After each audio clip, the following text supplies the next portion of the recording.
बेटा ધોરણ 11 માનું બીજું પ્રકરણ આપણે ત્યારે એમસીક્યુ અને અમુક પ્રશ્નો આપણે સમજ્યા।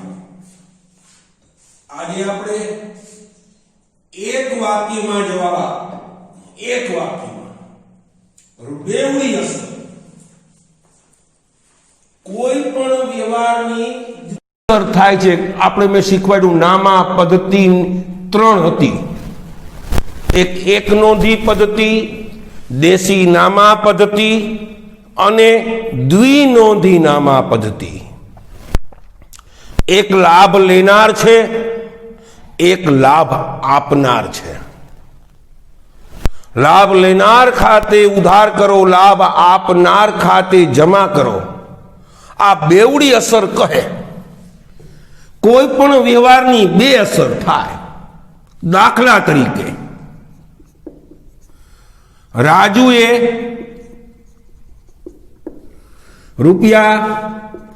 ₹50,000 રોકડા લાવી ધંધો શરૂ કર્યો।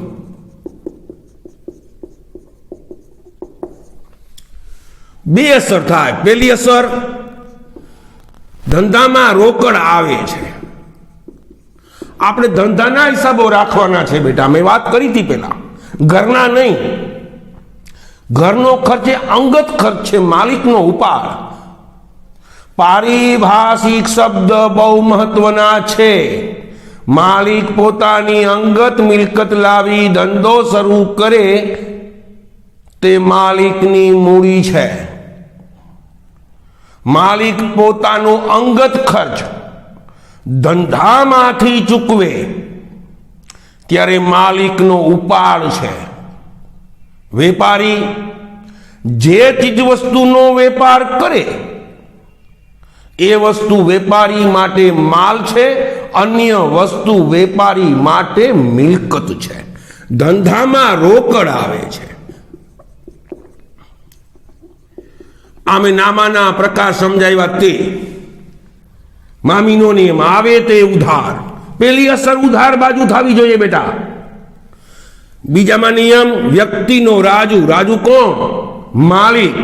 માલિક મૂડી આપનાર છે।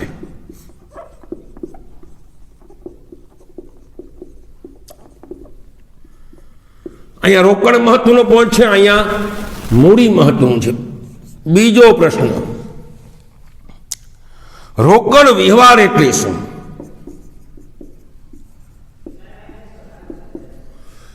એટલે શું? રોકડ વ્યવહાર એટલે શું?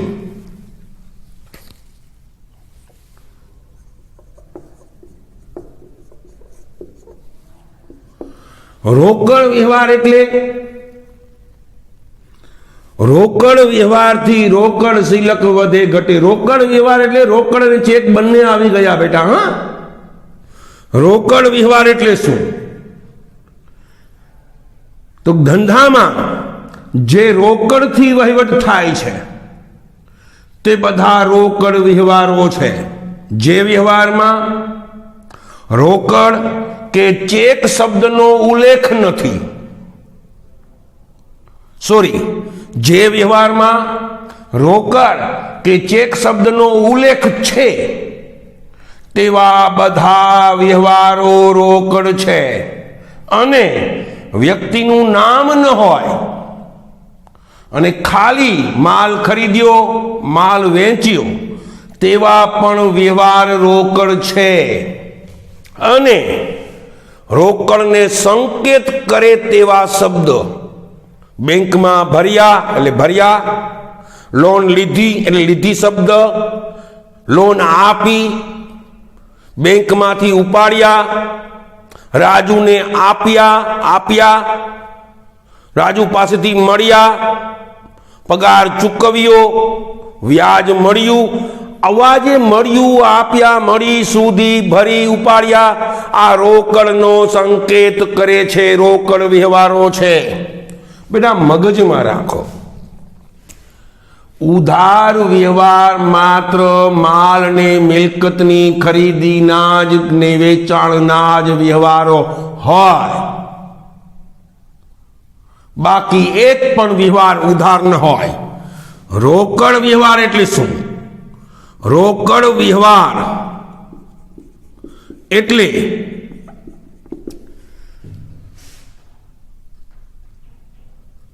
ધંધાની રોકડ સિલક કે બેંક સિલક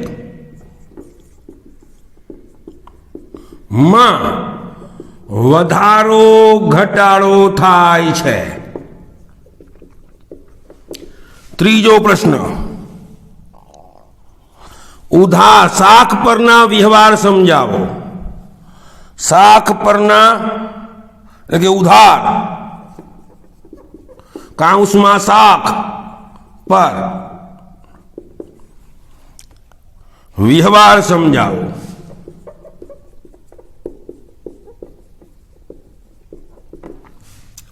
ઉધાર વ્યવહાર મેં તમને શીખવાડ્યું છે બેટા.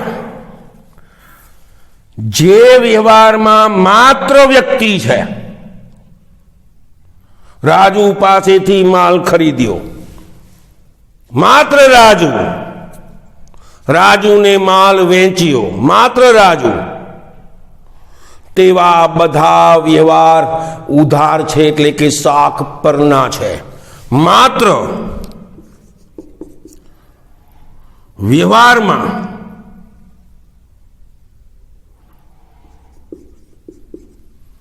વ્યવહારમાં વ્યક્તિનો જ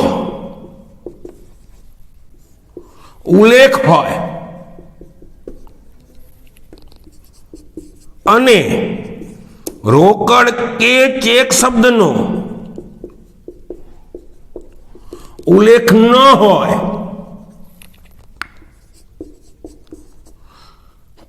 તેવા વ્યવહારો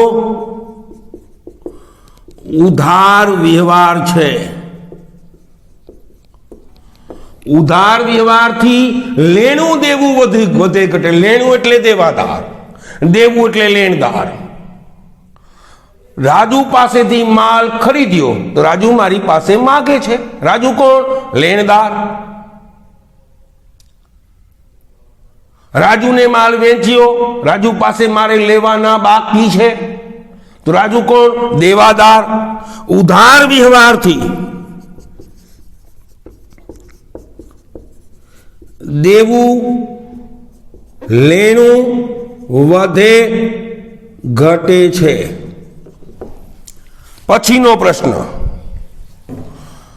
માલના રોકડ વ્યવહારનું ઉદાહરણ આપો. માલના રોકડ વ્યવહારનું ઉદાહરણ આપો. હું બે ઉદાહરણ આપું છું. પહેલું, માલ ખરીદ્યો અથવા માલ વેચ્યો, અથવા એ લાંબુ છે, જો લખું છું. બીજું, રાજુ પાસેથી ₹500 નું માલ રોકડેથી ખરીદ્યો. રોકડ શબ્દ આવી ગયો. રાજુ સાથે કોઈ લેવા દેવા નથી, રોકડ વ્યવહાર છે. અઘરો આ છે, ખાલી ઉલ્લેખ ના હોય, ખાલી કોઈ વ્યક્તિનો ઉલ્લેખ ન હોય, માત્ર ખરીદ્યો અને વેચ્યો. પાંચમો પ્રશ્ન, સેવાના રોકડ વ્યવહારનું ઉદાહરણ આપો. એમસીક્યુ આવી ગયો. આપણે એ એમસીક્યુ કયો હતો બેટા? બીજો એમસીક્યુ હતો. બીજો એમસીક્યુ હતો. સેવાના રોકડ વ્યવહારનું ઉદાહરણ આપો.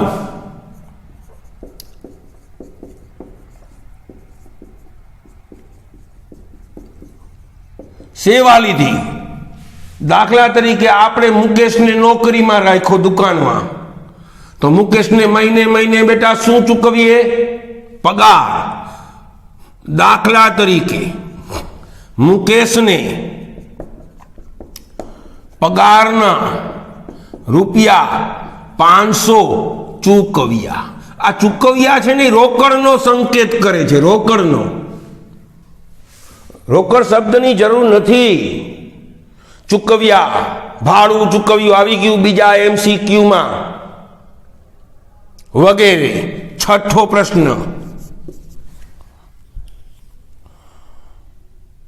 માલના ઉધાર વ્યવહારનું ઉદાહરણ આપો. જો આર્યું છે જ. માલના ઉધાર વ્યવહારનું ઉદાહરણ આપો. અહીંયા આપણે ખરીદ્યો શબ્દ લખ્યો છે, આપણે વિરોધ કરી નાખીએ વેચ્યો.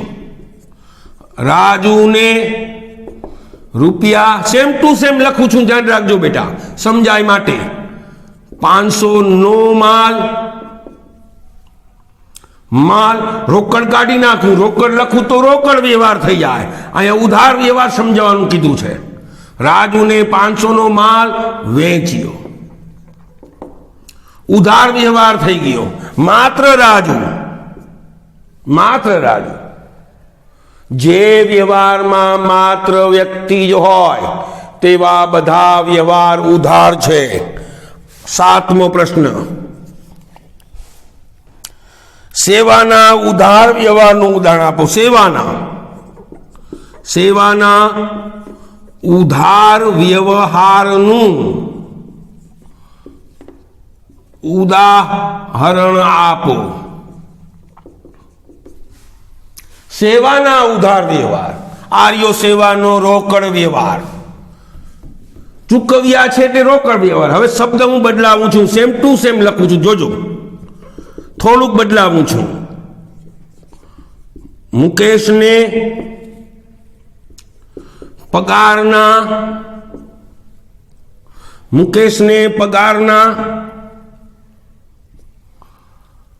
પગારના રૂપિયા 500 ચૂકવવાના બાકી છે. ચૂકવવાના બાકી છે, ચૂકવા નથી, તો સેવાનો રોકડ વ્યવહાર થઈ જાય. આ જ ઉદાહરણ મેં લખ્યું તમને સમજાય માટે. અહીંયા મેં ચૂકવ્યા શબ્દ લખ્યું એટલે સેવાનો રોકડ વ્યવહાર, અહીંયા સેવાનો ઉધાર વ્યવહાર. આઠમો પ્રશ્ન, બિન આર્થિક વ્યવહાર કોને કહેવાય? બિન આર્થિક વ્યવહાર કોને કહેવાય? આપણે શીખવાડ્યું છે, મેં થિયરીમાં લખાવ્યું છે. બિન આર્થિક વ્યવહારમાં માત્ર સૂચના છે, આદેશ છે, વિનંતી છે, વચન છે.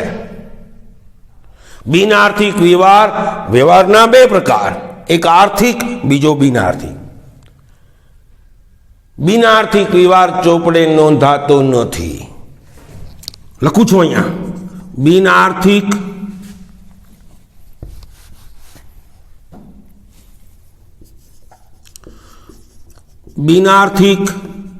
વ્યવહારથી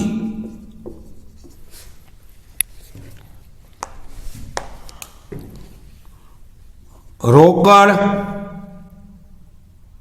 કે ચેક દેવા લેણા માં ફેરફાર થતો નથી. રોકડ સિલકે વધે ઘટી, માત્ર રૂપિયા 500 નો માલનો ઓર્ડર આપ્યો. લખું છું, દાખલા તરીકે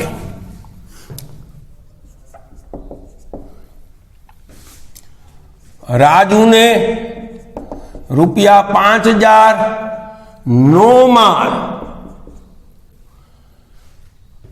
મોકલવાનો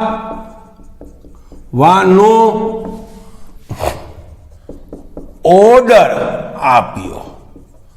ઓર્ડર આપ્યો, માલ લીધો નથી, ઓર્ડર આપ્યો છે, માત્ર ઓર્ડર આપ્યો છે. આપણે તે માલ ખરીદો નથી કે વેચ્યો નથી. હવે પ્રશ્ન ત્રીજો,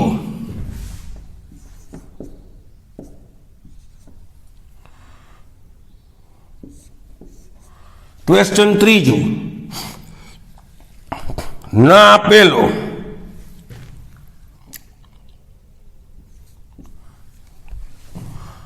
રોકડ અને ઉધાર વ્યવહાર વચ્ચેનો તફાવત આપો. રોકડ અને ઉધાર વ્યવહાર વચ્ચેનો તફાવત.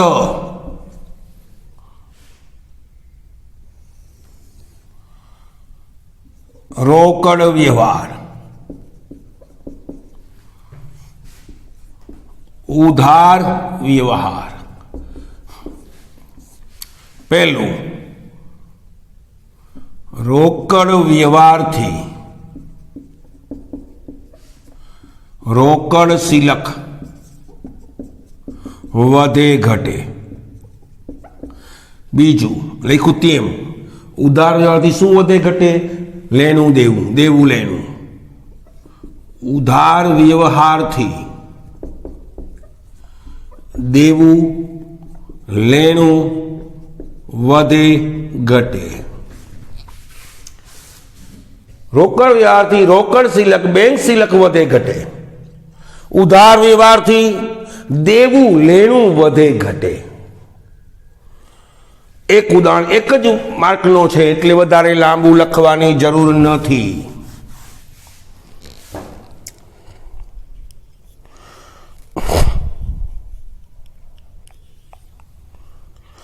આર્થિક અને બિનઆર્થિક વ્યવહાર વચ્ચેનો તફાવત.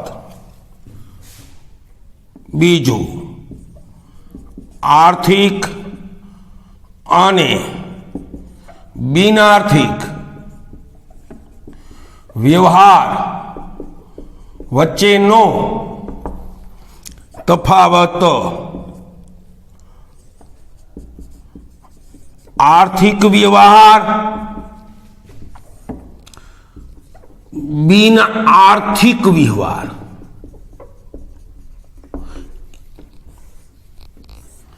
એક, આર્થિક વ્યવહારથી ધંધાની રોકડ શિલક કે દેવા લેણા પર અસર થાય છે. જ્યારે અહીંયા બિન આર્થિક વ્યવહારથી